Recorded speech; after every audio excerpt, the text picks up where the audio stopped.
ഇന്ന് തന്നെ ഡൗൺലോഡ് ചെയ്യൂ. കാണൂ നിങ്ങളുടെ ഫേവറേറ്റ് ഷോസ്. അഭിനയിക്കാൻ കൊണ്ടുവന്നതേ കൊണ്ടുവന്നു. നല്ലൊരെണ്ണത്തിന് ചേച്ചിക്ക് കൊണ്ടുവന്നൂടായിരുന്നോ? കേട്ടിട്ട് ഇത്രയും മണ്ടത്തരം പറയുന്ന ഒരാളിനെ ഞാൻ ആദ്യമായിട്ടാ കാണുന്നേ. ചേച്ചി ആദ്യ ബുദ്ധി കാണിച്ച് അവര് തന്നെ ഈ നാടകം പൊളിച്ച് കൈ കൊടുക്കും. അല്ലെങ്കിൽ അമ്മ നോക്കിക്കോ, ഓരോരോ വേഷം കെട്ടലുകള് മനുഷ്യന്റെ തൊലി ഉരിഞ്ഞു പോവാ.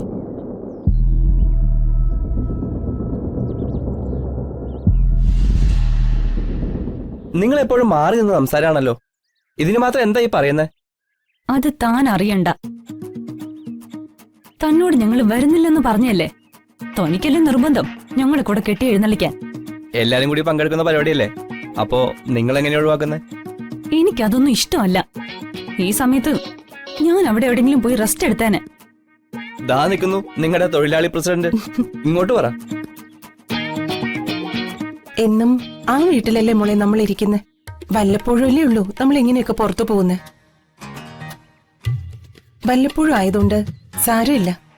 ഇതുപോലെ തന്നെ പുറത്തൊക്കെ പോകുന്നത് എനിക്കും ഇഷ്ടാ ചന്ദ്രമ്മ. നമ്മളെങ്ങോട്ട് പോയാലും ശല്യം അതേപടി പുറകെ ഉണ്ടല്ലോ.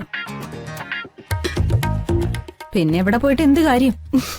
ശല്യം എന്ന് ഉദ്ദേശിച്ചത് തന്നെയാന്ന് മനസ്സിലായി. അതിലിപ്പോ മനസ്സിലാക്കാൻ എന്തിരിക്കുന്നു? ഇതെന്റെ അമ്മ, ഇതെന്റെ ചന്ദ്രമ്മ. ഈ രണ്ടുപേരെയും ഞാൻ ശല്യമൊന്നും പറയില്ല. അപ്പൊ പിന്നെ ബാക്കിയുള്ള തന്നെ ഞാൻ പറഞ്ഞത്.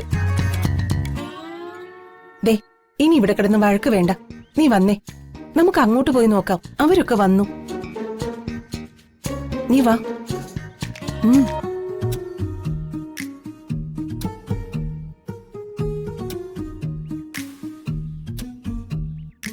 ഈ പൊട്ടിക്കാളി എന്താ ഇങ്ങനെ? നല്ല അന്തരീക്ഷം, നല്ല കാറ്റ്. ഇന്നെന്തായാലും എന്റെ മനസ്സിലുള്ള ഇഷ്ടം ഞാൻ അവളോട് പറയും.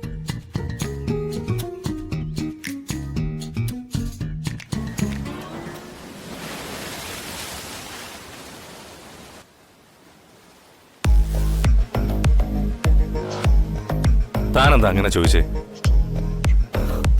തന്റെ അമ്മയച്ഛനെന്ന് പറഞ്ഞ എന്റെയും കൂടിയല്ലേ? അതല്ല സർ, എന്റെ അച്ഛന്റെയും അമ്മയുടെയും സംസാരവും പെരുമാറ്റവും പെട്ടെന്ന് എല്ലാവർക്കും ആക്സെപ്റ്റ് ചെയ്യാൻ പറ്റിയെന്ന് വരില്ല.